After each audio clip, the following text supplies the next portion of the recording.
years of Swachh Bharat right here on the show. We'll be talking about the successes, we'll be talking about individual Indians who have decided to change the climate of the country in their small steps. We hope this episode inspires you. My name is Toya Singh, joining you live from New Delhi. It's actually happy birthday, Bapu. So here's wishing him all a very, very happy birthday. Perhaps a good day to remember his great sort of wishes that he had on non-violence, on standing up for what was right. Perhaps he did more than now anywhere else in the world at the moment. So let's dedicate this day and this show to some Gandhigiri that we are doing as well. I'm Sonal, Mehrotra, Kapoor. Let's get started.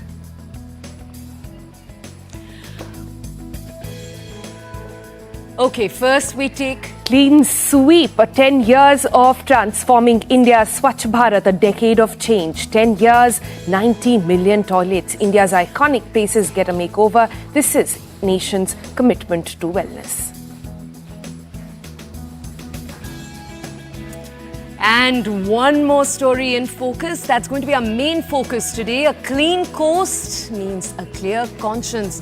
Mumbai's beach transformation as citizens unite as they do every year to clean up Mumbai's beaches. In focus, Versova and Juhu that are shining after a massive cleanup, and TBC is getting you the ground report.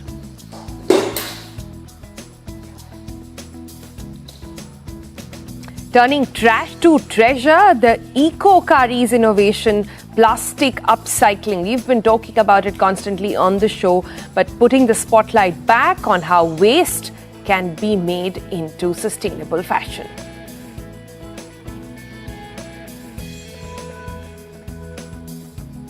And after that, we'll be taking you to Indore in Madhya Pradesh, which you are possibly tired of hearing has once again been anointed the cleanest city. Remember, it was for the 8th consecutive time that this Madhya Pradesh capital has made its mark. It's continued to lead the way for Swachh Bharat for the entire country. TBC is getting you the city's journey to cleanliness. Also coming up on the program, sailing into history. Now this is Navy's all-women crew embarking on a global voyage. Navy's golden moment where Navika Sagar Parikrama 2 gets underway. We'll bring you a special interview.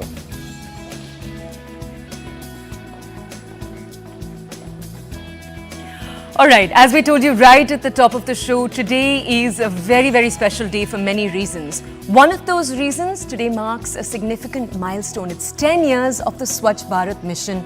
It's been a transformative initiative. It's changed India's sanitation landscape entirely. A mission to make India cleaner, healthier, more sustainable and better for its citizens. Right from saving lives to empowering women, the impact of this mission has been staggering in the last few years. The mission has achieved remarkable feats, and we're actually going to walk you through some of them. Number one, right on top, there is of course improved sanitation. We've constructed over 90 million toilets across the country in the last few years, 36 states and union territories, 706 districts, over 603,000 villages. All of this, they're now ODF, open defecation free. There's also obviously, because of that, the enhanced health benefits across the entire country. So what do we mean when we say that? There's of course reduced diarrhea-related deaths that are taking place, reduced malaria cases, stillbirths have always reduced, and households in open defecation-free villages are saving an average of 50,000 rupees annually on health expenses because of all of these changes. Now, one more effect of all of these changes, and this is a particularly important one, the empowering of women. 93% of women now say they feel safer because they have access to toilets. They aren't having to go out, for example, to the fields when they want to defecate. They're being able to, obviously, for themselves, have a sense of dignity every time they are able to use a washroom. There is also, of course, as we said earlier, open defecation-free villages. ODF is what it's called. As we told you, they're saving 50,000 rupees annually. Health expenses have obviously come down. There's also, and this is again important, a reduction in the groundwater contamination that was taking place across the country. But this is an endeavour which cannot be achieved alone, and statistics alone do not explain this picture. The Swachh Bharat Abhiyan has sparked a cultural shift. So much is done, so much more needs to be done as well. India's iconic places, once plagued by neglect and filth, are getting a vibrant makeover. Cities across the nation are leading the cleanliness charge, showcasing the power of collective action as well. This decade-long journey represents more than just infrastructure development. It's a testament of India's unwavering commitment to its citizens' well-being. And as we celebrate this achievement, we on TBC honor the unsung heroes, the grassroots workers, the community leaders, the ordinary citizens who tell you apna kachra khud uthaiye, and who have driven actually this transformation. This is an explainer. क्या हमारा देश स्वच्छ नहीं हो सकता है? अगर 125 करोड़ देशवासी तय कर लें कि मैं कभी गंदगी नहीं करूंगा, तो दुनिया की कौन सी ताकत है जो हमारे शहर गांव को आकर के गंदा कर सकती है? 10 years ago, when Prime Minister Narendra Modi spoke about building toilets for rural women and cleaning up the nation, many were shocked beyond belief. They wondered, how could a nation's Prime Minister say what he did from the ramparts of the Red Fort in his Independence Day speech? Well, there was a thought and an intent behind that. At the time of this address, back in 2014, nearly 60% of the world's open defecation was being reported in Bharat. This wasn't a healthy number and also painted quite a dirty picture of Bharat. Our cities, its roads, were not seen as clean. We were perceived globally as an impoverished, dirty, unhealthy nation that could not even provide the basic health and hygiene facilities to its people. And hence, we were far down the leaderboard on the health index. It was perceived as near impossible for Bharat to achieve the sustainable development goals that it had undertaken to fulfill under the Climate Accord. With Swachh Bharat Abhiyan, Prime Minister Narendra Modi decided to change that on a mission mode. Launched on the birth anniversary of Mahatma Gandhi, the Swachh Bharat mission had set itself lofty targets and very, very demanding timelines. But when the Prime Minister of a nation of 1.4 billion people in all earnestness picks up the broom and starts cleaning up, an entire nation follows. In fact, there was nearly 10 truckloads of garbage, waste and junk that was actually cleared out of 7 Lok Kalyan Marg and the PMO itself, we are given to understand. Charity begins at home. Here, Swachhata began from the workplace. Cleanliness not just in surroundings but also in policy and governance. That has been the Mool Mantra of Prime Minister Narendra Modi. Have a look at the numbers since October 2nd, 2014. 5,86,698 villages declared open defecation free. 11 crore 67 lakh 34,068 household toilets constructed. 4 lakh 6,544 villages have solid waste management. 4 lakh 98,297 villages have liquid waste management. 13 lakh 11,271 drainage facilities have been provided. 3,205 plastic waste management facilities have been established. 60,043 household biogas plants have been established. There is a live dashboard that updates the numbers as things happen. So there is Swachhata or transparency in implementation too. But this drive and push on a mission mode across 720 plus districts of Bharat also helped raise Bharat's stature globally, especially in the health and hygiene index. The truth about transformation of Bharat was writ in the numbers. Sample this. In the last 10 years, 75% of the villages in Bharat have declared themselves open defecation free plus. Nearly 60 to 70,000 lives have been saved annually by reducing sanitation related diseases. Privacy and dignity of women by providing access to household toilets has been guaranteed. UNICEF study found that ODF saved each household nearly 50,000 rupees annually. The mission also inspired global initiatives like Nigeria's Clean Nigeria campaign. It influenced global sanitation policies via the 4 P's: political leadership, public financing, partnerships, and people's participation. Under PM Modi, Swachhata has turned from a deliverable to a desirable. Under his leadership, the government has taken up the challenge to empower, educate, and engage every single citizen. A lot of ground has been covered over the last 10 years. The mission is on.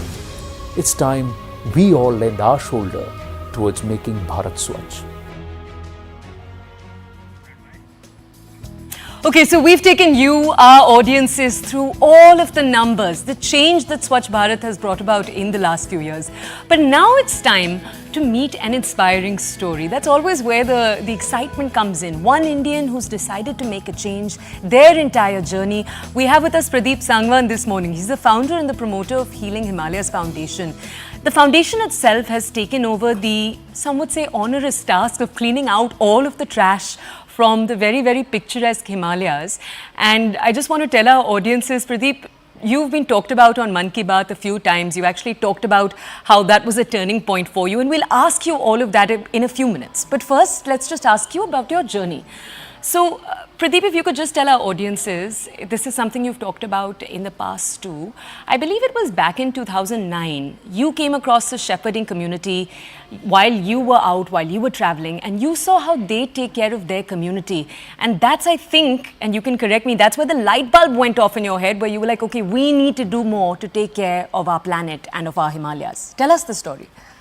I think, the biggest learning comes from the most simplest things of, what we see, what we observe around us. And that's what I did.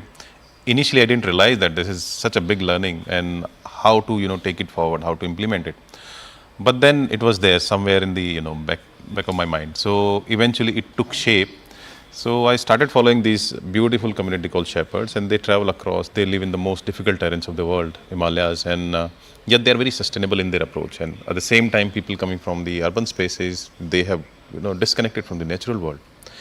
And they don't know how to treat the mountains, and they don't appreciate it. So again, because they don't belong from that area, and also because they are disconnected. So why not connect both the communities together and create something which is holistic in the approach and which is more careful, So that's where traveling for a purpose came into the limelight, and that's how it all started. It was a very nervous start, honestly, but again, once we do the cleaning drive, the confidence built up, and I've seen the volunteers, first half an hour, in the initial years, people were a bit hesitant, reluctant to sort of clean it up, but then eventually in the process of half an hour, everybody is, I can see the pride coming up on their faces. All right. Right. Pradeep, congratulations on the lovely work you're doing along with everyone who's there on the team over there. But, help us understand this. You've been running this for about 6 years now. Is there some sort of a progress report that you can share with us? Have things changed in these past 6 years? So it's been 8 years now. We are into our 9th year. And when we started, it was mainly organizing cleaning drives, motivating people, highlighting the issue.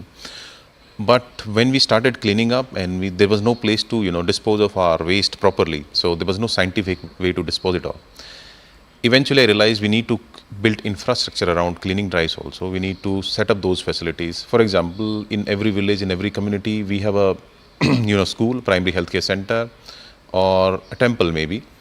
But what we don't have is a waste management ecosystem. And these are the most sensitive ecosystems that we are talking about. And the footfall is quite heavy. For example, we talk about Chitkul, the last village of Indian border towards China.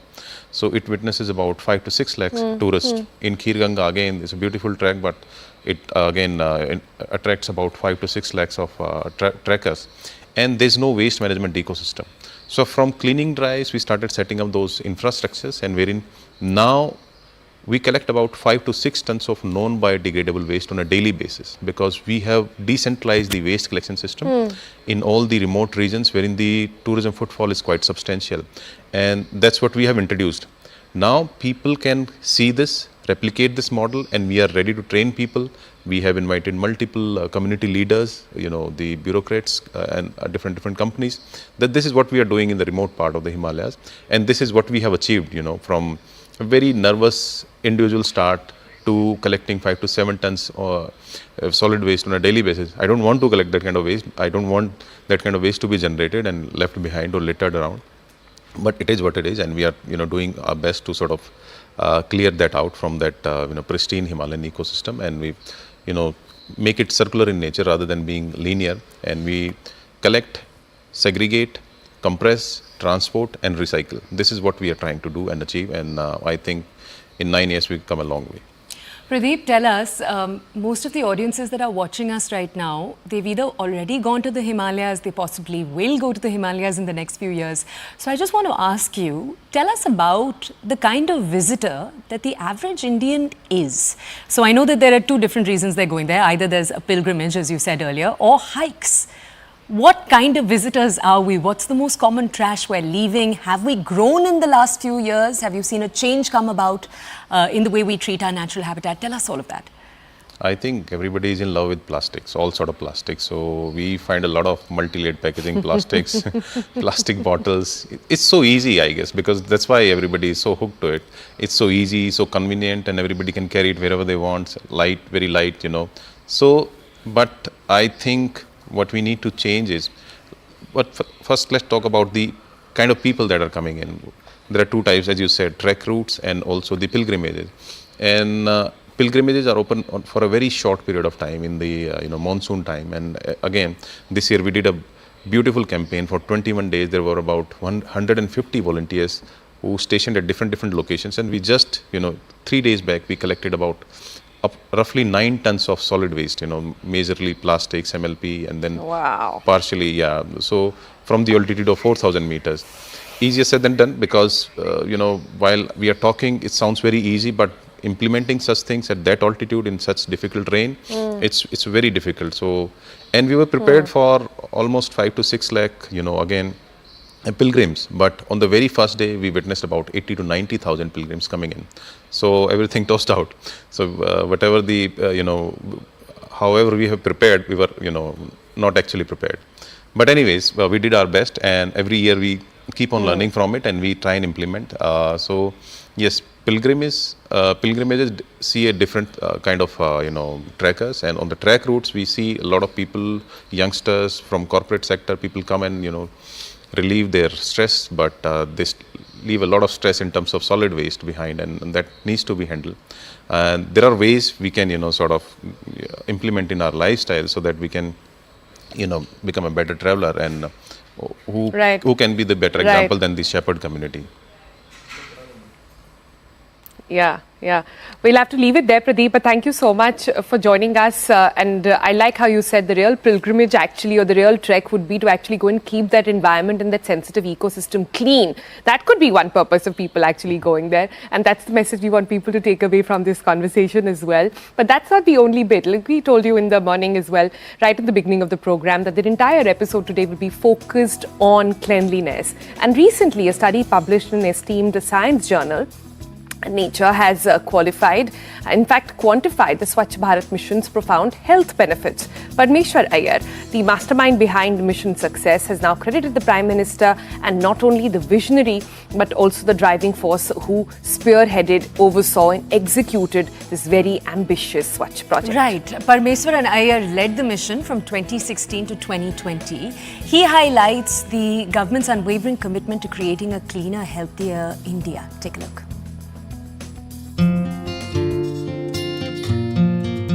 It is a momentous occasion, the 10th anniversary of the Swachh Bharat mission. And as you mentioned, it's had phenomenal impact. It took Prime Minister Modi's bold vision. When I remember that very important day, 15th August 2014, his first Independence Day speech from the ramparts of the Red Fort, where, he started talking about this big program. He spoke about this hitherto taboo subject of open defecation. He spoke about the indignity of women and girls who had to go out in the dark. And then he made a huge commitment, which took the country, and I would say the world, by storm, when he said that by 2nd October 2014, the 150th birth anniversary of Mahatma Gandhi, that India would become Swachh. And he announced the launching of the Swachh Bharat mission from 2nd October 14. So looking back, I think phenomenal progress. It took the kind of very bold vision of the Prime Minister, setting a time frame, and for an issue which, hitherto had happened sort of incrementally, but he made that commitment, and then under his leadership, he delivered on that commitment. Look, I think that speech took, as I said, the nation but the world by storm. This is the first time that the head of government anywhere in the world, from a public forum addressing the entire nation and the world, was talking about open defecation from the ramparts of the Red Fort, and not only was talking about it, but was committing to end it. It was a very, very bold vision, and I think it took everyone by storm. And then the even more important part was he followed through on it. So it was a big idea, and then the delivery mechanism was set in place, how the center and the states worked together and took it in a federal setup all the way down to the community level. I think that was remarkable. And then, as you mentioned, the term Izzat Ghar. This was something the Prime Minister spotted on a trip to Varanasi. And he was immediately taken aback. There was a toilet which was written Izzat Ghar. And he said, listen, this is really at the heart of this program. And then we found out that, that was how in UP at the time, they were promoting the program, that the toilet is not something to be ashamed of. It is actually a place for dignity and respect. Look, it was the wind at our back. In many ways, Prime Minister Modi was our communicator in chief. He never missed an opportunity to talk about the importance of sanitation, whether it was through his monthly Man Ki Baat program, whether it was at different events. And it made a very big difference in a federal system. And he made it very clear from the beginning. This was a completely non-political program. We had to reach out to all the states, irrespective of which political party was ruling it. And we had to go out, reach out, provide technical assistance, financial assistance, and really make it a Jan Andolan. And I think he emphasized that all throughout. And he monitored the program. I remember we had gone to Champaran in Bihar, where he addressed a huge rally of Swachhagrahis. So his ability to motivate, but also to put in the substantive messages, that was phenomenal.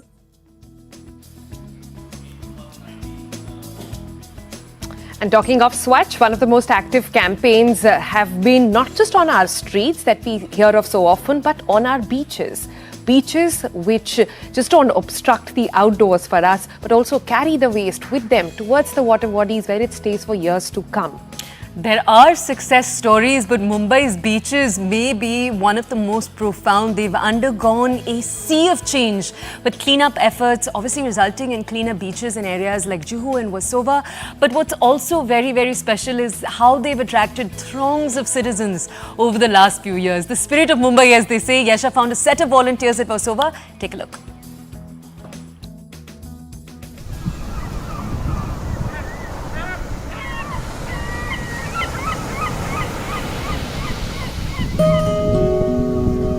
Till a few years back, it was literally impossible for a Mumbaiker to have an early morning stroll on a clean beach.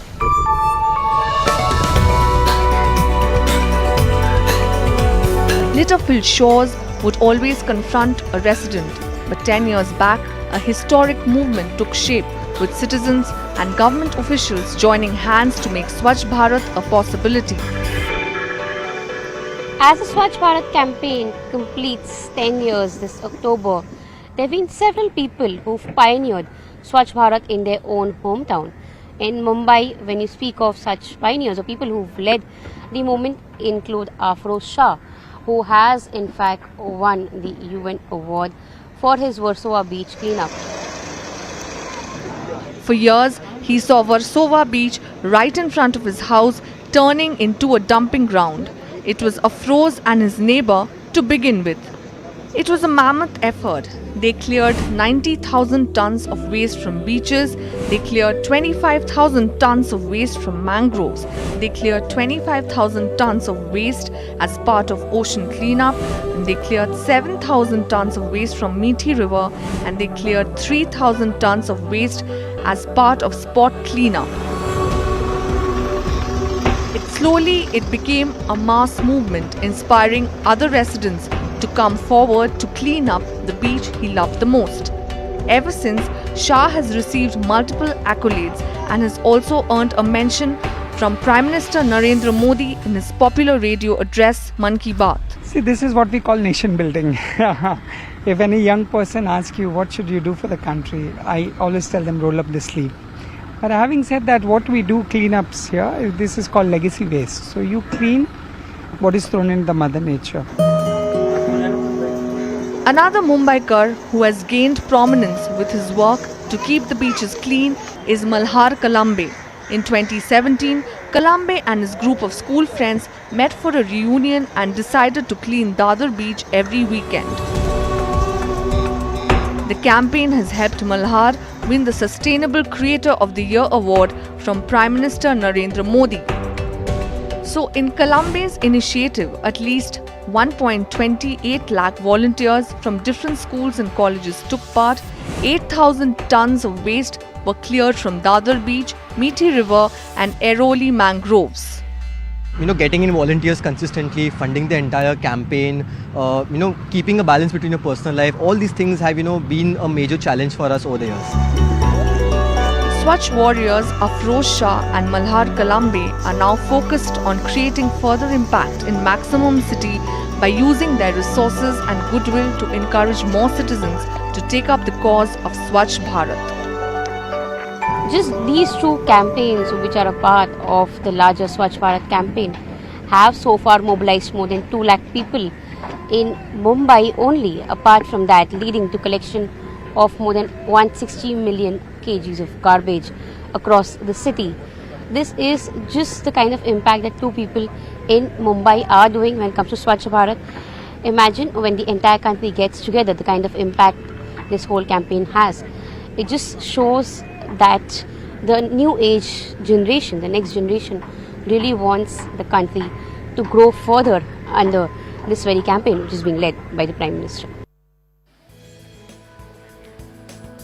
Wow. Okay, from Mumbai's beaches now to a thoughtfully created startup. This is EcoCari. It upcycles plastic waste into bags, wallets, planters, table runners, laundry bags, among other items of daily use. It has also received the award for the Swachh startup, and Pallavi Ghosh sat down with the founder and has all these beauties around her. Take a look.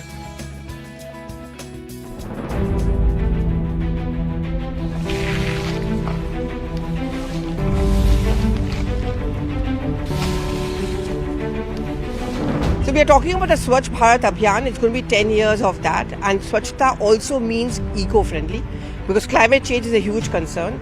And you're seeing these products over here, and believe it or not, they're actually made from those packets of chips which we throw away. Usually we litter it somewhere over here, but they can be recycled to make the environment cleaner and also to make Bharat Swachh. And the man behind it, Mr. Nandan Bhatt, thank you very much, speaking to you, and this is catching you in a very informal way, but around us I can see a lot of litter over here. But I was talking about this. Swachh Bharat and being eco-friendly need to go hand in hand. Yes, it does. So is that where you got your idea from? So exactly. So EcoCari started in 2020 in the mid of the COVID. So that's when everybody was actually into that zone that climate change is for real. So that's when and I'm basically a trekker, so I have seen that the degradation of the mountains over the period of years. And how people litter. Yeah, how people litter, because most of those guys will be the weekend getaway guys. They're not the trekkers, they're tourist guys. So the difference between the trekker and the tourist guy. So the trekker will take care of the environment, the tourist guy will go put the bottles, the packets of chips and all that and litter. How many packets would have gone into making this? So this might be close to 20 to 25 of 1 kg of plastic if you're standardizing them. Oh my god. So 1 kg of those packets. 1 kg, the 25 packets. 25 packets, which maybe it's thrown, and then you pick it up, you recycle it, you make this bag. So then we are, for example, most of the people do ask us that you are simply delaying the pollution by years, because we are taking the plastic, it's again plastic at the end of the day. But then you are retrieving them from those spots which would have actually polluted the water bodies or even your dumping grounds. Soil also. Now if you are purchasing this, I'm sure that you will not put them into the waste streams. So this green you see around me may not be green for long, and one of the main reasons behind this is climate change, or the fact that people are brutalizing the environment. And that is why, as we complete and celebrate 10 years of Swachh Bharat, it's a double task which is being fulfilled. Bharat is becoming Swachh, but at the same time, it's also becoming cleaner and greener. And people like Mr. Nandan Bhatt and the Eco-Kari are contributing towards it. As we were speaking about this small bag over here, which really doesn't cost much, is made out of many of those plastic wrappers or bags which you possibly will find thrown out on the ground. You pick them up, you recycle them, you make fibers out of them, and here comes this bag. And that is why this was India's flagship program, initiated and volunteered and thought of by the Prime Minister himself. The pictures of the PM grooming the floor tried to send out a powerful message. If the man at the top can do it, all of us should be doing it.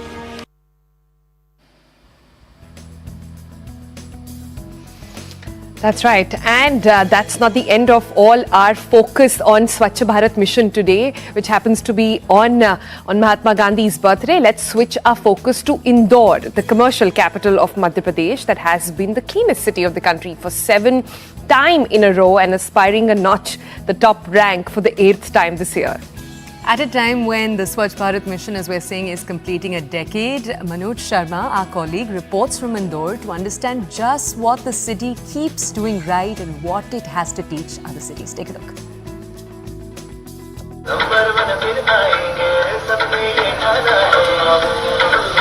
गली गली और मोहल्ला हो हल्ला. This melody has been creating euphoria for cleanliness in the lanes and bylanes of Indore for the past 8 years.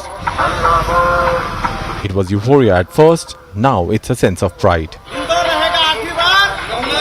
वो लोग मुझे बोलते हैं कि मतलब मेरे घर वाले उधर के सब जो मेरे रिलेटिव्स हैं कि आप तो मतलब शहर है नंबर 1 स्वच्छता के लिए, आप उधर की बहू हो करके. हाँ, अच्छा लगता है. हाँ, बहुत अच्छा लगता है. The increased level of awareness for cleanliness is visible on the streets of Indore.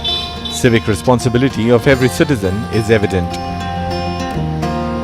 जहाँ भी कुछ दिखता है कूड़ा करकट वगैरह तो हम लोग डस्टबिन में डाल देते हैं और अवेयर करते हैं लोगों को भी कि आप लोग भी डालें. कहीं भी कुछ लगता है तो हम बाहर नहीं डालते हैं, जैसे कि एज ए ह्यूमन नेचर सब बाहर डाल देते हैं या कहीं भी डाल देते हैं. कुछ पन्नी हो गया, कुछ भी हो गया, जैसे अभी फिलहाल कुछ पानी की बोतल हो गई, पी और फिर फेंक दी, तो वो उसके लिए अवेयर करते हैं लोगों को, क्योंकि वी आर इंदौरी. कॉरपोरेशन के ऑफिसर्स हों, हमारे सफाई मित्र हों, जनप्रतिनिधि हों और यहाँ की जनता हो, यहाँ की मीडिया हो, सभी एक ही मिशन पे काम करते हैं जिसका लक्ष्य होता है इंदौर को नंबर 1 बनाना. और मुझे लगता है कि वही एक चीज है जो इंदौर को सबसे अलग करती है.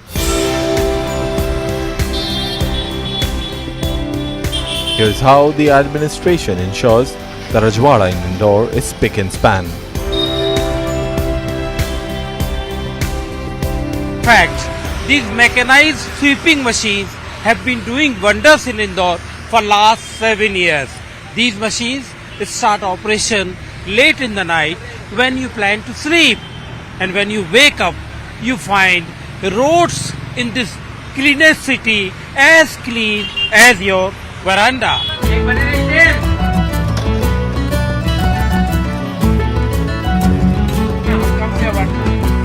Street food is quintessential to the city of Indore, but while the customers savor that delicious poha and jalebi, they ensure the streets remain clean.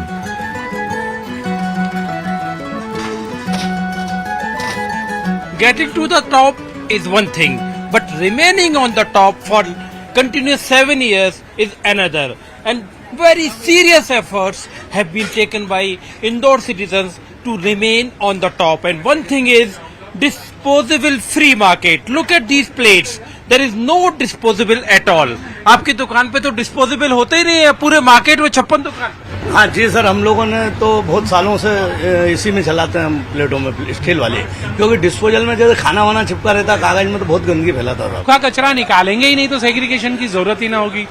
Crockery का इस्तेमाल करें, और क्रॉकरी का इस्तेमाल करना हमारे लिए इकोनॉमिकल भी फायदे में रहा, क्योंकि जो हम लोग प्लेट्स यूज कर रहे थे वो टोटली लॉस ही था. पर हम अगर क्रॉकरी को यूज कर रहे हैं तो धो के उसको फिर से यूज कर रहे हैं. एक तो ये भी कि हाँ हाइजीन मेंटेन है, वॉशेबल है और पोल्यूशन भी इतना नहीं फैल रहा है, तो हाँ it's better. Another feather to the cap of the cleanest city is the bio-CNG plant set up by Municipal Corporation 2 years ago. Indore city, with a population of nearly 40 lakh, produces over 1,000 ton garbage. This bio-CNG plant uses 550 tons of wet garbage per day and produces clean fuel to run 400 city buses. Apart from generating organic fertilizer, generating 2.42 crore rupees per annum. This bio-CNG plant in Indore is a classic example how you can create wealth out of waste. Here you can see how Indore Municipal Corporation is using wet garbage for their energy purpose. Indore aims to regain the glory of Shab-e Malwa and retain the coveted distinction of being the cleanest city of India for the 8th time. With VJ Sharad Kapoor in Indore, Manoj Sharma for CNN News 18. Wealth from waste, now that's a powerful thought. On that note, we're going to slip into a break. More coming up. Stay tuned.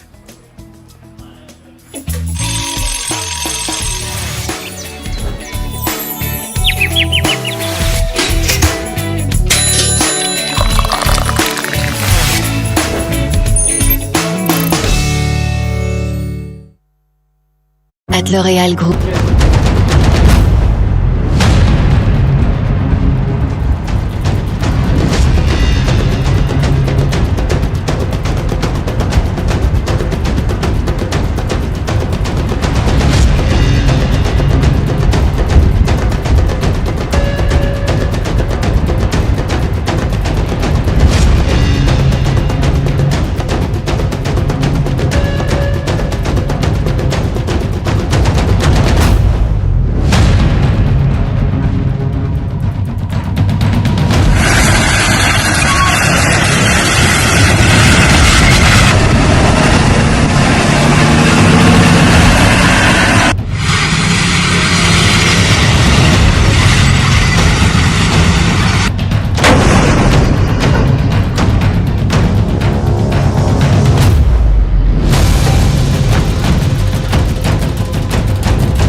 Welcome back to the Breakfast Club. We have such an exciting story to share with you today. These are our people of interest. Two women. We're on the cusp of history as we speak as two Indian Navy women officers. This is Lieutenant Commander Rupa A and Lieutenant Commander Dilna K.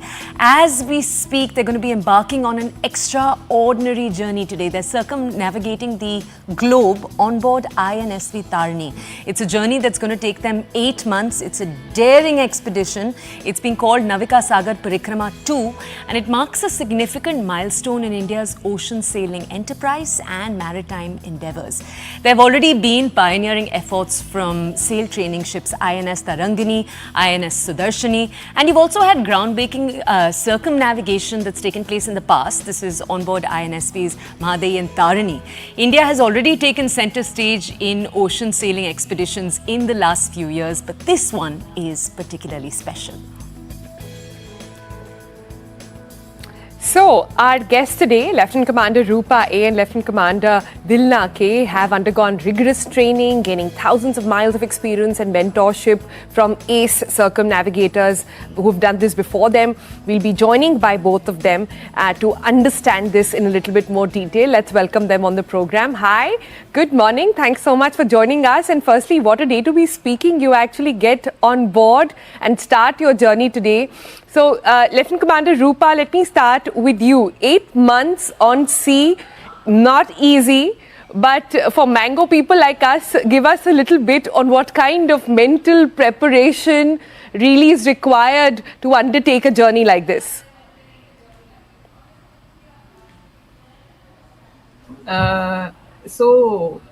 What happens at sea is there's only you and the boat and the vast expanse of the ocean, and there's very much to distract you. There's not much distractions available at sea other than you and the boat.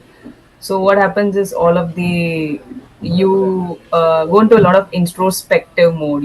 There's a lot of thoughts which are going on, and also there's a lot of things which are happening on the boat. Not any one day is not monotonous on the boat. You keep doing something, and which makes you mentally alert. You keep on thinking like what might go wrong, so that you have this sense of vision to look in the future, to be well prepared. So all of this keeps going on in your mind, and so you are mentally very active at sea. And but yes, it gives you a lot of time to know yourself better, because I feel that when you're sailing alone or when you're sailing in a group, it is a very closed space, and it really brings out the true character of a person at sea. So you really can't hide from yourself at sea. Wow, those are profound words. You're also joining us from on board as we speak. Lieutenant Commander Dilna, if we could ask you, both of you are going to be alone with each other for 8 months. The working dynamic that you both share in the next few months is going to be of prime importance. What is that relationship like? Yes, definitely, because we are really, when we go for sailing as in a dual-handed mode, it's just two of us in the boat. So everything has to be managed by ourselves, and we follow the watch system on board. So at all point of time, one person is always there, and it doesn't happen that way all the time, because when the weather goes bad, two of us have to be on board, and we have to be there to look after the boat, and to navigate. If there is a storm, we have to navigate to the storm. So every time both of us are involved. So there are a lot of evolutions which happens during those times, and we don't have to tell each other what is to be done. We have reached a stage where we are already aware what is to be done, and it comes as an automatic pace. So yeah, so the coordination between both of us, it's like really working out well. So we are able to maintain our boat, and we are able to navigate through the rough weather in a very good way.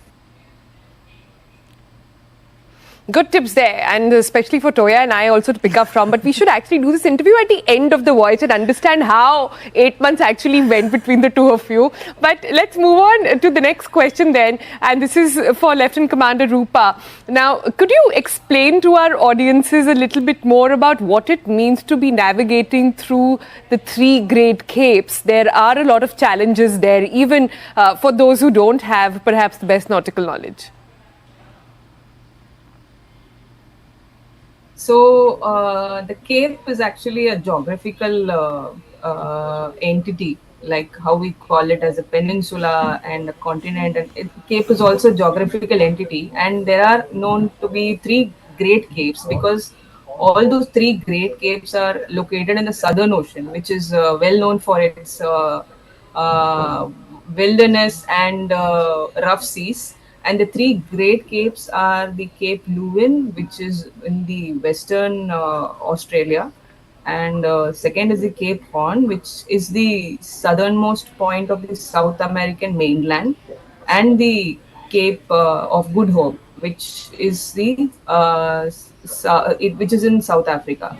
So these three capes have been historically known to be very challenging for the mariners and the sailors to to navigate through, and that's why they got famous to be, like they were called as the three great capes. And how we prepare is the entire circumnavigation is planned as such to be navigated so that the Cape Horn is crossed at a particular month, which is the during the austral summer, or when it is the summer in the southern hemisphere.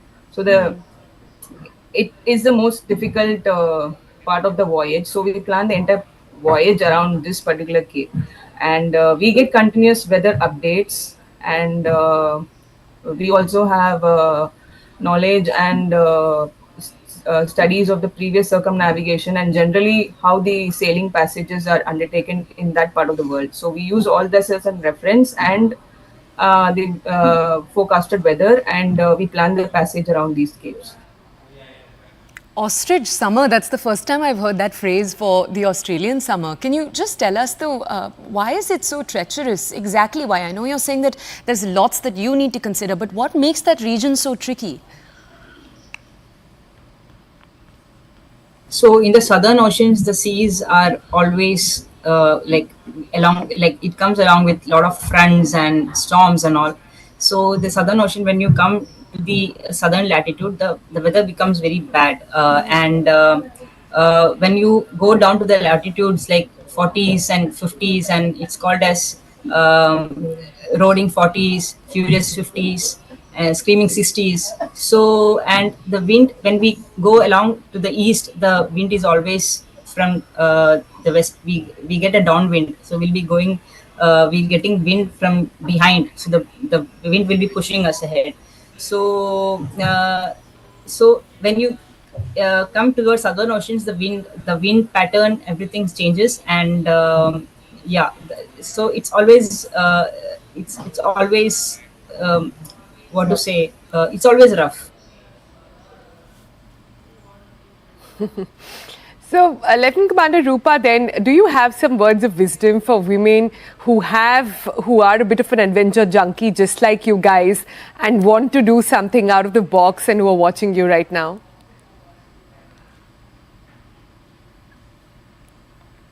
I would, what I have learned is, I have been in situations in my life where I had to take hard decisions, but I always went with what my instinct or what my intuition said or what I wanted in my life. And one thing which I follow is like, I wouldn't want any regrets in life. Like, what if? So whatever opportunity presents towards you, your presence in front of yourself, I think everybody should go for it rather than, later feel that what if I would have done that. So unless you go and do it, you will never know what you are capable of or what your strengths are. So Agreed. I would say any young person that you should explore and find out for yourself what your strengths are and what your capabilities are, and that you'll know only when you try for yourself.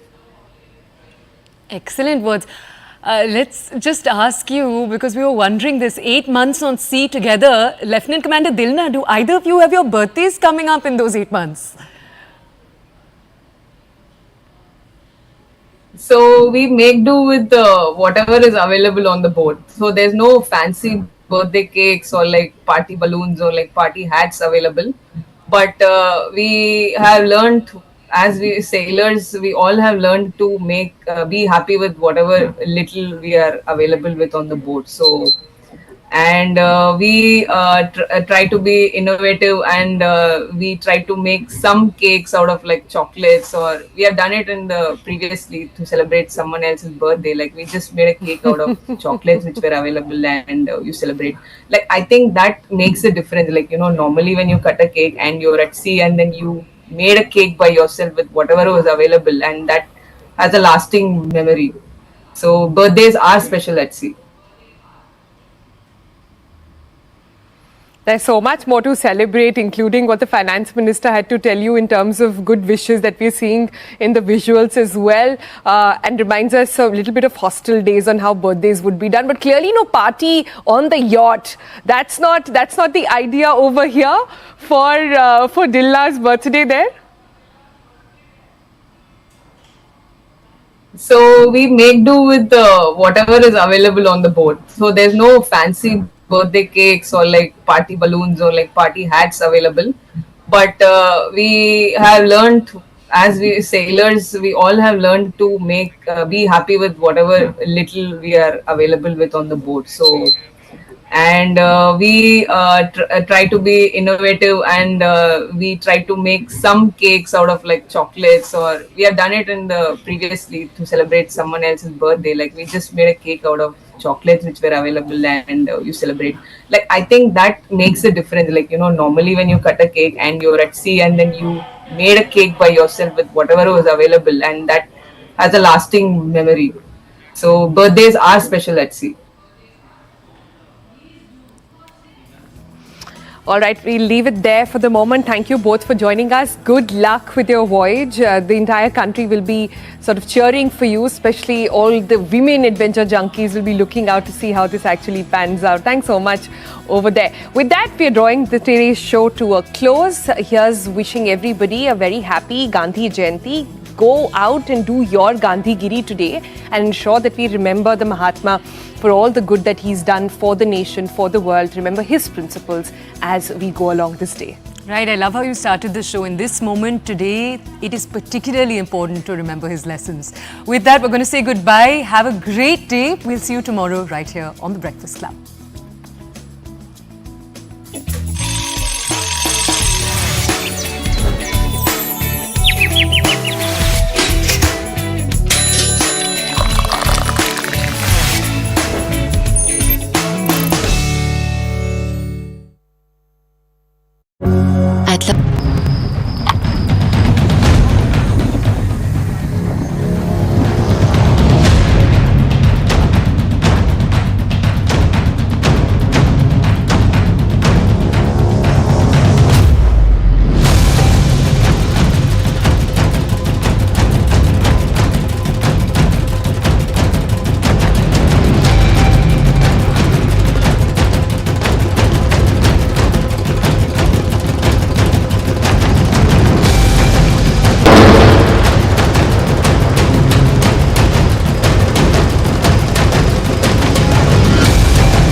sanitation policy, possibly the most important that this government has initiated. Overall, there were about 110 million toilets constructed. ये एक सामाजिक आंदोलन से बढ़कर के जन आंदोलन बना।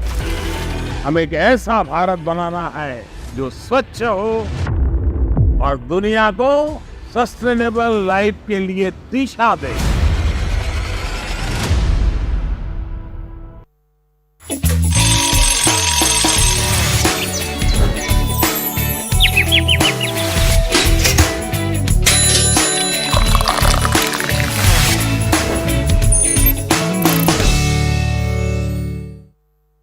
At L'Oréal Group.